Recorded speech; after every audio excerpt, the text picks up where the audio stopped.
అందరికీ praise lord. March 6 ఈరోజు దేవుని వాగ్దానము. దేశము యొక్క ఉన్నత స్థలముల మీద నేను నిన్నెక్కించెదను. యెషయా 58వ అధ్యాయము 14వ వచనము.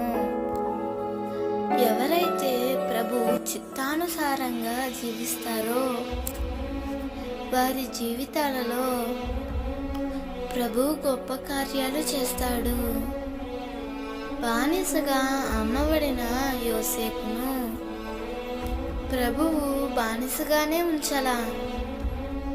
ఎందుకంటే బానిసగా జీవిస్తున్నప్పటికీ ప్రభు చిత్తాన్ని దాటిపోకుండా ఆ శ్రమలో కూడా దేవునినే ప్రేమిస్తూ దేవుని కొరకు జీవించినందున ఆ దేవుడే జోక్యం చేసుకుని బానిసగా ఉన్న యోసేపును భాగ్యవంతునిగా మార్చేశాడు. ఐగుప్తు దేశం యొక్క ఉన్నత స్థలముల మీద యోసేపును ఎక్కించాడు.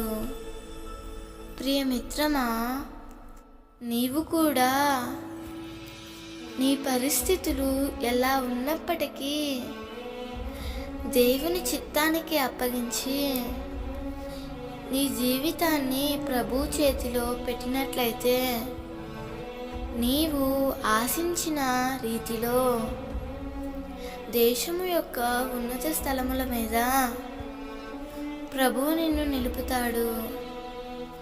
దేవుడు ఈ వాగ్దానము నీ జీవితంలో నిశ్చయముగా నెరవేర్చునుగాక. ఆమేన్.